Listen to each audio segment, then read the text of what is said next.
नमस्कार. आज आपल्या स्टुडिओमध्ये ज्येष्ठ पत्रकार निशिकांत भालेराव आणि व्यंकटेश केसरी हे दोघे आलेले आहेत. आपण त्यांना निमंत्रित केलं आहे ते सध्याच्या दिल्लीमध्ये जे आंदोलन चालू आहे त्या आंदोलनाच्या निमित्ताने चर्चा करण्यासाठी. निशिकांत भालेराव हे फक्त पत्रकार नाहीत, तर ते युवक क्रांती दलाचे एक सक्रिय कार्यकर्ते देखील होते आणि त्यांच्या तरुणपणी मराठवाड्यामध्ये, महाराष्ट्रामध्ये जी काही विद्यार्थी आंदोलनं झालेली आहेत त्या आंदोलनामध्ये ते सतत अग्रेसर राहिलेले आहेत. म्हणजे रिपोर्टर आणि एक ॲक्टिव्हिस्ट असे दोन रोल त्यांनी आपल्या आयुष्यामध्ये निभावलेले आहेत. व्यंकटेश केसरी हे दिल्लीमध्ये ज्येष्ठ पत्रकार म्हणून त्यांनी एका इंग्रजी वर्तमानपत्राचं पत्रकार म्हणून काम बघितलं. तसं लोकमतचे पण देखील ते प्रतिनिधी होते आणि दिल्ली आणि दिल्लीतलं राजकारण त्यांनी खूप जवळून बघितलेलं आहे. या पार्श्वभूमीवर आपण आज दिल्लीतल्या आंदोलनाविषयी चर्चा करणार आहोत. मला वाटतं खूप वर्षानंतर भारतामध्ये विद्यार्थ्यांचं एक देशव्यापी आंदोलन उभं राहतं आहे आणि त्यामुळं केवळ राजकारण नाही तर समाजकारण आणि एकूण जनजीवन ढवळून निघतं आहे आणि ओघानेच त्याचे साद पडसाद हे उमटत आहेत. ते आपण आज या दोघांकडूनही समजून घ्यायचा प्रयत्न करणार आहोत.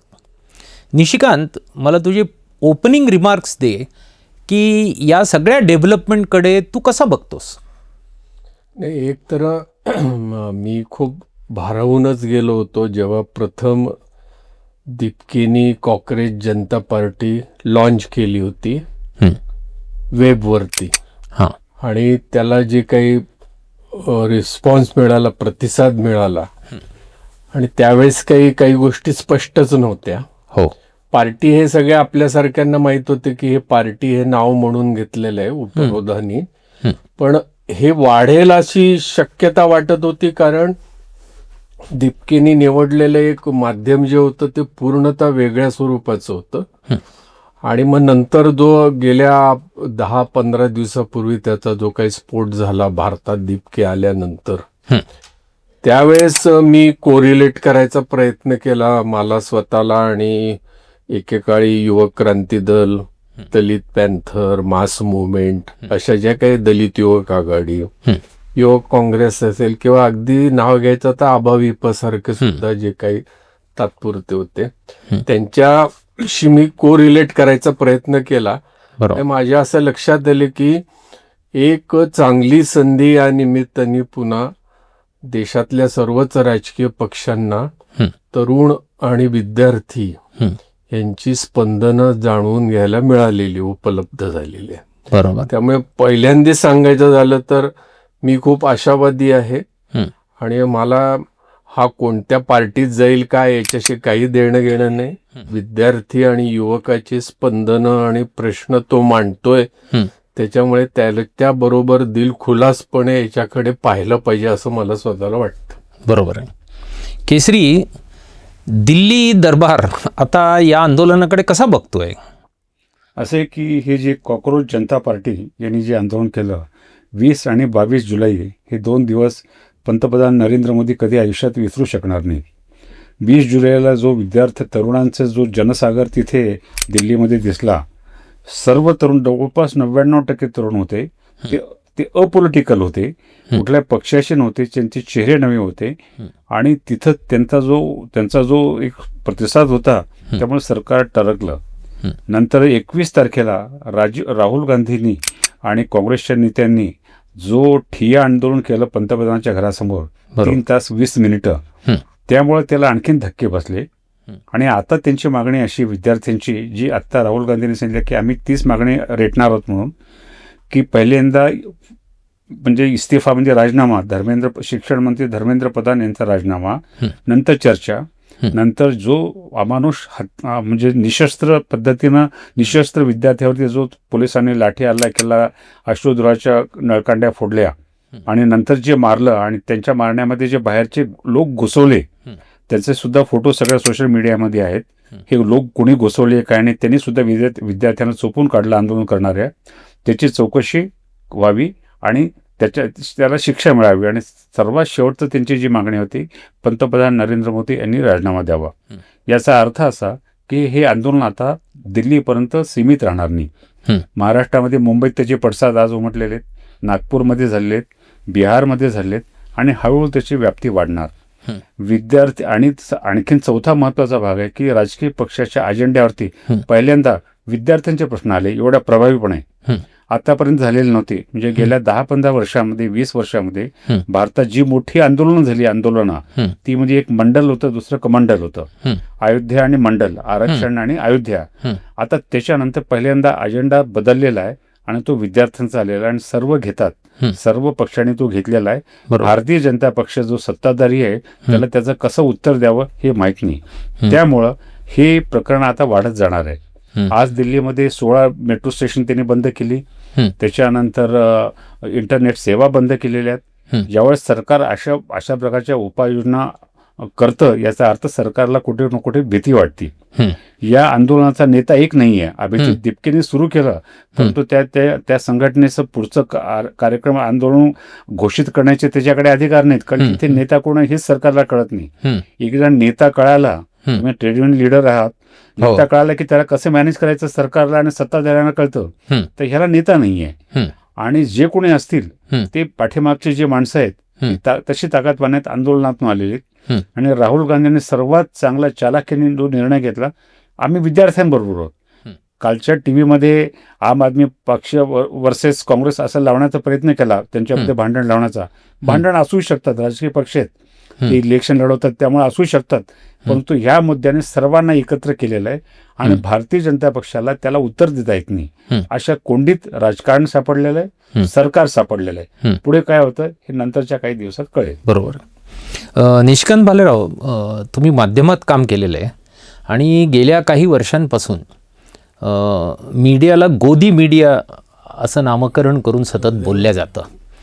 पण मला वाटतं या कालच्या जे काही गेल्या 10-15 दिवसापासून जे आंदोलन चालू आहे त्यात मेनस्ट्रीम मीडिया हा फार वाईट पद्धतीने बॅडली एक्सपोज झाला. आणि या माध्यमं आणि आंदोलन या गोष्टीकडे कसं बघता तुम्ही?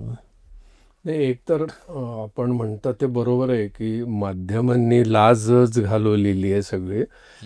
आणि आता आपण पत्रकार होतो असं म्हणाले खूप वाईट वाटतं की अशा पद्धतीने कसं काय वागू शकतात. म्हणजे मी शासकीय धोरणांच्या विरुद्ध लिहितो, बातम्या देतो, मग त्याचा मला जो काही दबाव येईल त्याला मी बळी पडेल असं वाटणं हे मी समजू शकतोय. मागच्या अनेक राजकारणामध्ये किंवा दबावांमध्ये घडत असतं.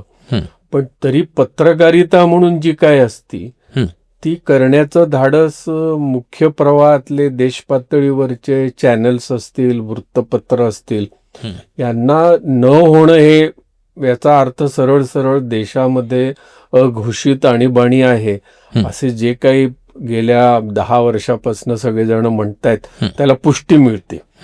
पण याच्यामधला दुसरा भाग समजून घेण्यासारखा आहे. मी माध्यमातला असल्यामुळे जरा सतर्क आहे त्याच्यामध्ये की मी ज्या माध्यमात होतो ते माध्यम आता जुनं झालेलं आहे. माझ्या काळी सुद्धा ज्या चळवळी होत होत्या त्यांना सुद्धा माध्यमांनी उचलून धरल्यानंतर काही गोष्टी अधिक सोप्या होत होत्या. पण याच्यामध्ये झालं असं की मुळात नीट आणि पेपर फुटी किंवा CBSE बोर्डामधलं जे काही गोंधळ त्या 2 मुलांनी काढला होता शोधून, त्यांनी त्या शिक्षणाच्या प्रश्नाला हात घातल्याबरोबर मुख्य प्रवाहातल्या माध्यमांची मर्यादा लक्षात आली त्यांना.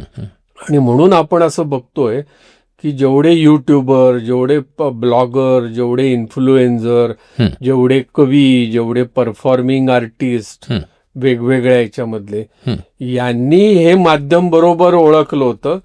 त्यामुळे ते त्या प्रश्नाच्या जवळ आले. म्हणजे शिक्षणाचा प्रश्न होता म्हणून हे सगळे जवळ आले. उद्या एखादा सामाजिक प्रश्न असते तर कदाचित दिपके आणि कॉक्रोच जनता पार्टीला एवढा प्रतिसाद सुद्धा मिळाला नसता. पण नवीन माध्यम आहे त्याच्यामुळे 100% खात्री होती मला की त्या दिवशी जंतर मंतरवर या आव्हानाला प्रतिसाद मिळणार म्हणजे मिळणार. आणि म्हणून हे नवीन माध्यमाची मुस्कुटदाबी करण्यासाठी जामर लाव, किंवा तुम्हाला बाहेर अपलोड करता येणार नाही की विशिष्ट फाईल जी आहे, असे त्यांनी जो गोंधळ केला, त्याच्यामुळे आता जुन्या पद्धतीच्या माध्यमांना, विशेषतः चॅनल्स आणि राष्ट्रीय आणि राज्य पातळीवरचे वृत्तपत्र यांनी हे समजून घेतलं पाहिजे की आता जर का तुम्ही रुख ओळखला नाही, हवा ओळखली नाही, तर तुम्ही संपून जाणार आहात त्याच्यामध्ये. आणि मग नवीन माध्यम तयार होणार, नव्या चळवळी आहेत, नवीन माध्यम आहे, असं मला स्वतःला वाटतं. आणि मी आशादायी आहे या नव्या माध्यमांच्या विषयी सुद्धा, आणि नवे प्रश्न ज्या पद्धतीने उचलले जात आहेत त्याच्यावरती. बरोबर. केसरी, या आंदोलन हे जे आहे हे सत्याग्रह आणि उपोषण म्हणजे गांधींच्या मार्गाने जाणारे हे आंदोलन आहे. आणि दुसरीकडे या आंदोलनामध्ये आणखी एक गोष्ट आवर्जून बघायला मिळाली, त्या अनेकांच्या हातात डॉक्टर बाबासाहेब आंबेडकरांचा फोटो आणि राज्यघटना होती. म्हणजे गांधी आणि आंबेडकर यांचा एक संयोग चळवळीच्या पातळीवर या आंदोलनामध्ये बघायला मिळाला. तुम्ही या सगळ्या गोष्टीकडे कसं बघता? असं आहे की त्यांनी बाबासाहेब आंबेडकर, महात्मा गांधी आणि भगतसिंग ही नावं त्यांनी घेतली. हो. आणि त्या माध्यमातून गेल्यामुळं सरकारला जो त्यांच्यावरची ठप्पा मारण्याचा प्रयत्न होता, तुकडे तुकडे गँग किंवा मग हे त्याला म्हणायचं की देशविरोधी, अर्बन नक्सलाईट, असं करून त्यांनी आंदोलनं यापूर्वीच दाबलेली आहेत. तर त्यांनी दाबायच्या अगोदरच त्यांनी सांगितलं आम्ही या पद्धतीनं जातो. अभिजित दीपकेने माफी मागितली की मी आता आंदोलन करणार नाही, कारण पहिल्या आंदोलनात निष्पाप जे विद्यार्थी आहेत त्यांच्यावरती हल्ले झाले, त्यांना जखमा झाल्या, त्यांना मारलं, आणि त्यामुळे तेवढे मी करणार नाही असं म्हणाले. त्यामुळे सरकारला ह्यांच्यावरती कुठलाही ठप्पा ठेवता येत नाही. डावे आहेत, उजवे आहेत, मधले आहेत, सेंट्रिस्ट आहेत वगैरे, ते करता येत नाही. असे की महात्मा गांधी आणि बाबासाहेब आंबेडकर हे देशाचे प्रतिमान आहेत. ते त्यामुळे कुठल्याही एका पक्षाला, जातीला, धर्माला असं म्हणू शकत नाही हे आमचं प्रतिमान आहे, आमची प्रतीक आहे म्हणून. तर ते आंदोलन त्यांनी घेतलं, शांततापूर्ण होतं. त्या आंदोलनात आलेले विद्यार्थी जे होते त्यांचे चेहरे निरागस होते. त्यातल्या अनेकांनी सांगितलं आम्ही बीजेपीचे मोदीचे वोटर्स आहोत म्हणून, पण आता आम्ही करणार नाही. म्हणजे त्यांचं स्वरूप हे इनोसंट आहे, त्याच्यामध्ये काही डिझाईन आहे, काही डिझाईन नाही आहे. परंतु त्याची भीती का सरकारला वाटते, कारण त्यातला मध्ये जो फोर्स आहे तो फोर्सला कसा हँडल करायचं, त्याला कसं हाताळायचं हे त्यांना आणखीन सापडलं नाही. याचं कारण असं की या सरकारमध्ये की विरोधी पक्षांशी संवाद साधण्यासाठी जे चॅनल लागतं तसे चॅनल्स ते निर्माण होऊ दिले नाहीत. विश्वगुरू म्हणल्यानंतर किंवा यशस्वी पंतप्रधान म्हणल्यानंतर, मोदी आहे तो मुमकिन आहे म्हणल्यानंतर मग तुम्हाला अशा चॅनलची गरजच लागत नाही, कारण बाकीच्यांना तुम्ही डिस्कार्डच करायचं की ते काही नाहीत म्हणून. तिथं त्यांची अडचण सरकारची झालेली. या आंदोलनाला कसं हाताळायचं हे गेल्या 3 दिवसात त्यांना जमलं नाही. या आंदोलनाच्या हे अधिवेशन, संसदेचं अधिवेशन 20 तारखेला सुरू झालं. त्याच्या अगोदरचे तुम्ही बातम्या पहा, त्यांनी पक्ष फोडले होते.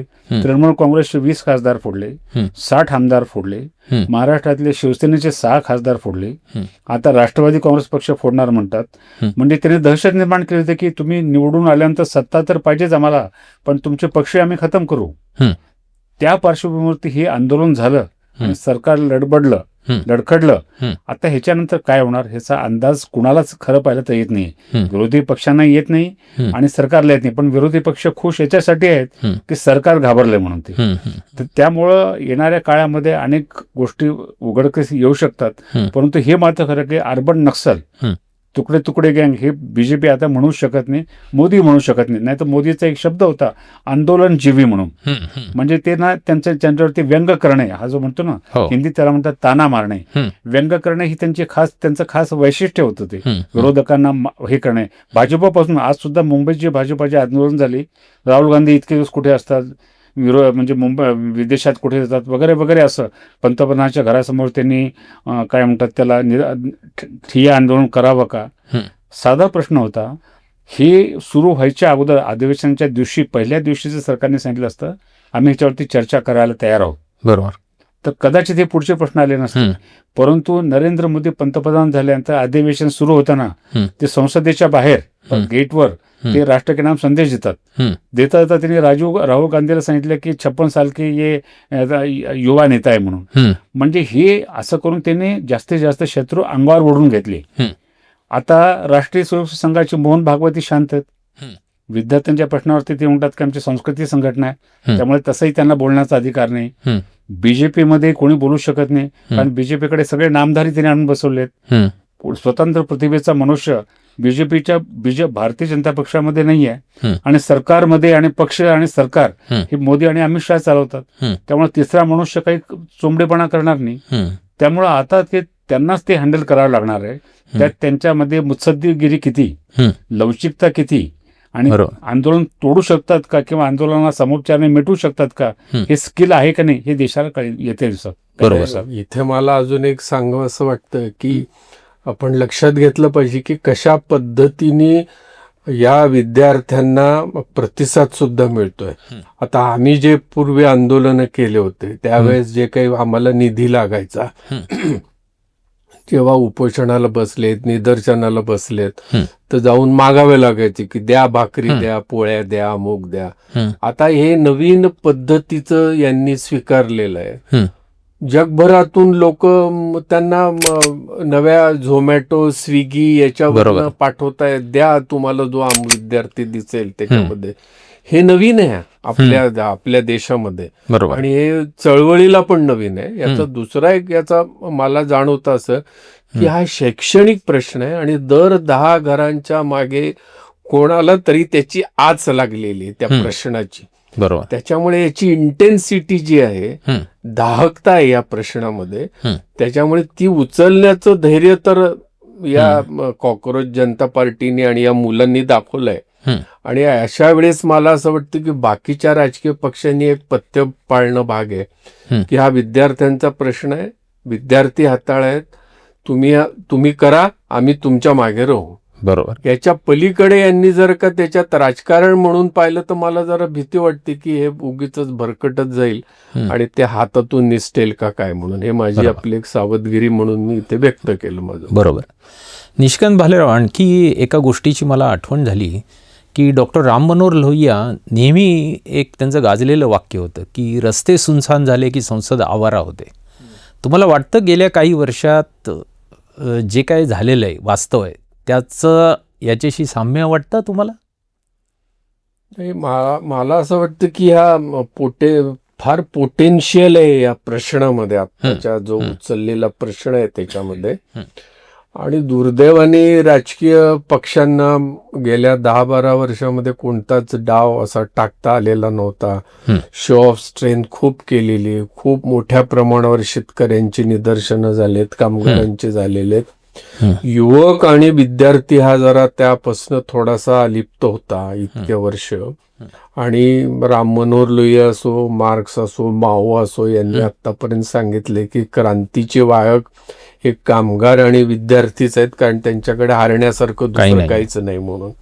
त्यामुळे मला असं वाटतं की संसद ही आत्ताची जी आहे तिला त्याची दखल घ्यावी लागली, कारण त्यांना माहिती आहे की आपल्याला हे प्रश्नच माहीत नव्हते. नीट आणि नव्या करिअरिस्ट मुलांचे माहीत नव्हते, क्लासेसचे माहीत नव्हते, त्याच्यामधलं रॅकेटिंग माहीत नव्हतं. आणि सरकार असं गरीब धरून चाललं होतं की आमचं कमिटेड आहोत आम्ही, आणि त्याच्यामुळे आम्ही सर्व आलबेल करू. त्याच्यामुळे मला असं वाटतं की सरकारची एक फार मोठी याच्यामध्ये जरा अडचणच झालेली आहे. आणि आत्ताच्या घटकेला नुसत्या राजीनाम्यावरच्या मुद्द्यावरती ते सुटेल असंही मला वाटत नाही. आणि राजीनामा घेतल्यानंतर पुढे काय पत्ते वांगचूक किंवा दिपके यांच्याकडे आहेत, उलगडतील त्याच्यामध्ये, ते पार्टी बांधतील का नाही, अजून काही घेतील का राजकीय भूमिका, याच्यामध्ये मला असं वाटतं की याच्या फार खोला जाण्याचा नाही. आत्ता एक प्रश्न होता, एक हिसका द्यायचा होता, तो त्यांनी आत्ता दाखवलेला आहे. केसरी, तुम्हाला काय वाटतं, हे आंदोलन कुठल्या वळणाने जाईल किंवा हे कसं, याचं भवितव्य काय वाटतं? असं आहे की हा फक्त आत्ताचं आंदोलन हे विद्यार्थ्यांच्या प्रश्नावरती, परीक्षा पेपर फूट आणि त्याच्यानंतर मग याच्यामधला जो भ्रष्टाचार आहे किंवा जो काही गडबड घोटाळा आहे त्याच्यापुरतं आज असं वाटतं. परंतु राजकीय पक्ष किंवा विरोधी पक्ष हा मुद्दा असा सोडणार नाही, कारण आता पुढल्या वर्षी 5-6 राज्यामध्ये विधानसभेच्या निवडणुका आहेत. मोठी निवडणूक आहे. उत्तर प्रदेश आहे, पंजाब आहे, गुजरात आहे, गोवा आहे, उत्तराखंड आहे.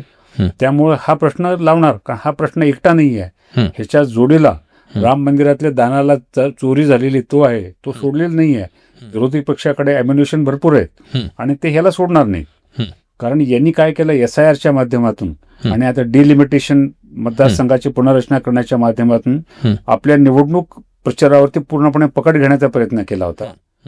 तर आता असं झालं की भले सत्तेत तुम्ही राहाल पण तुम्हाला सरकार चालवता येणार नाही, हे लोकांचे प्रश्न त्यांनी घेतलेले आहेत. आणि राहुल गांधीची आजची जी प्रेस कॉन्फरन्स झाली, त्यांनी सांगितलं की स्टॉर्म आ रहा है, वादळ येतंय, त्यातला खरा खोटा अतिशयोक्ती सोडून द्या, परंतु विरोधी पक्षांकडे अनेक मुद्दे मिळाले.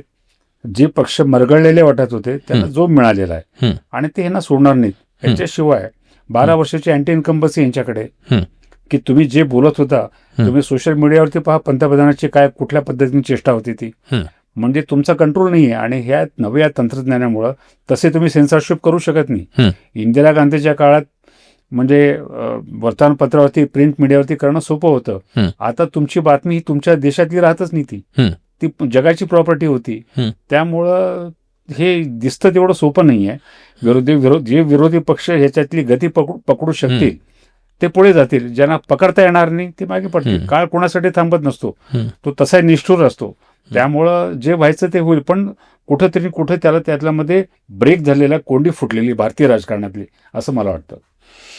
निशिकांत भालेराव, श्रीलंका, बांगलादेश, नेपाळ या आपल्या नजीकच्या 3 देशांमध्ये खूप मोठे उठाव झाले आणि याच्यात जेन झीचा रोल खूप महत्त्वाचा होता. तर भारतात पण त्याच पद्धतीने हे आंदोलन आणि राजकारण वळण घेईल असं वाटतं तुम्हाला? हे इतकं सोपं नाही येते. म्हणजे CJP सारख्या नव्या एका चळवळीला किंवा संघटनेला असं होईल, असं व्हायला पाहिजे असं म्हणू शकतो आपण की नव्या ह्याच्यामध्ये, पण केवळ या एका मुद्द्यावरती होईल असं वाटत नाही. पण पोटेन्शियल प्रश्न जर का असतील तर एक विद्यार्थी हा देशातल्या कन्याकुमारीपासून काश्मीरपर्यंत एक आहे आणि त्यांनी डोळ्यांनी पाहिले की मारतायत पोलीस. हे रिप्रेशन पाहून मी विद्यार्थी आहे, मला जाणीव होती. ही जी संवेदना विद्यार्थी या घटकामध्ये आहे ती अन्य घटकामध्ये नाहीये. त्यामुळे जर का यांनी ठरवलं, याला कसा आकार घेतं माहित नाही आत्ता या घटकेला, कारण करिअरिस्ट विद्यार्थ्यांचं एक असं असतं की माझ्या करिअरचा मुद्दा सुटला की मग मला काही देणं घेणं नाही, तुम्ही तुमचं काही बघा, असं काही होऊ नये. पण जेन झी असं ज्याला आपण म्हणतो की एक टेस्ट केस म्हणून जर का पाहिली तर मला असं वाटतं की देशामधले विद्यार्थी आणि युवक हे या दिशेने निदान विचार तरी या प्रकरणामुळे करायला लागले आहेत अशी आशा मला वाटते. केसरी, काल गेले 48 तास झाले आपण रील किंवा सोशल मीडियामध्ये पोलिसांचं रिप्रेशन बघितलं. तर तुम्ही इतकी वर्ष झाली दिल्लीमध्ये आहात आणि त्यावेळी वेगवेगळी आंदोलनं झालेली तुम्ही बघितलीत. असं रिप्रेशन यापूर्वी कधी घडलं होतं? शेतकरी आंदोलनाच्या वेळेस घडलं होतं. त्यांच्या रस्त्यावरती त्यांनी काटे टाकले होते, तारा टाकल्या होत्या, विद्युत प्रवाह बंद केला होता. म्हणजे ज्या दिल्लीच्या बॉर्डरवरती झालं होतं त्याच्यानं विद्युत प्रवाह बंद झाला होता. त्याच्यानंतर मार्ग बंद केले होते, पाणी तोडलं होतं आणि त्यांना वाटलं होतं हे आंदोलन शमेल म्हणून, परंतु ते पंजाबमधले शेतकरी होते, चिवट होते. तिथूनच त्यांनी जेव्हा पाहिलं की हे प्रसार माध्यमं आपल्याला देत नाहीत म्हणून त्यांनी स्वतंत्र पर्यायी त्यांनी सोशल मीडिया उभा केला. तिथून गोदी मीडिया हा शब्द आला. तिथून त्या आंदोलनातून हा शब्दाची निर्मिती झालेली आहे. आणि त्यांनी सांगितलं हे पाकिस्तानी आहेत, यांना बाहेरून पैसा मिळतात, हे खलिस्तानी आहेत आणि हे पहा कसे चमचमीत पदार्थ खातात. त्याच ह्याच्याप्रमाणे त्यांनी इथे जंतर मंतर मध्ये करण्याचा प्रयत्न केला. पाकिस्तानी आहेत आणि यांना कुठून मिळतं काय नाही, परंतु ते काही त्यांना अजून जमलेलं नाही आहे. सरकार स्वस्थ बसणार नाही, सरकारची ताकद प्रचंड असती, त्यांची संघटना आहे, परंतु आज त्यांना त्या विद्यार्थ्यांच्या प्रश्नावरती त्यांना भूमिका घेता येत नाही. परंतु ठीक आहे, संघर्ष राहतो. म्हणजे ते स्वतः अभिजित दिपके त्यांनी सांगितलं की आमचं काही जैन झी तसं नेपाळ, बांगलादेश आणि श्रीलंकेसारखं नाही आहे, आम्ही करू शकत नाही, आमच्या मागण्या एवढ्या मर्यादित आहेत. परंतु हे आंदोलन त्याच्या हातात किती काळ राहील हा भाग येतात. ह्या आंदोलनामध्ये जर उद्या महागाई, बेकारी, भ्रष्टाचार हे जर आले ह्याच्यात आले तर हे कॉकटेल काय होतं हे कुणाला माहिती नाही आहे. म्हणजे हे आज जे आंदोलन करतात त्यांना माहिती नव्हतं एवढे लोक येतील म्हणून. दिल्लीमधल्या विद्यार्थी आंदोलनाचे देशभरात जे काही सात पडसाद उमटलेले आहेत त्या निमित्ताने अर्थ आणि अन्वयार्थ समजून घेण्याचा आज आपण प्रयत्न केला. या चर्चेमध्ये सहभागी झाल्याबद्दल निशिकांत भालेराव आणि व्यंकटेश केसरी यांचे मी खूप खूप आभार मानतो. देवीदास तुळजापूरकर, पर्याय फाउंडेशन. नमस्कार.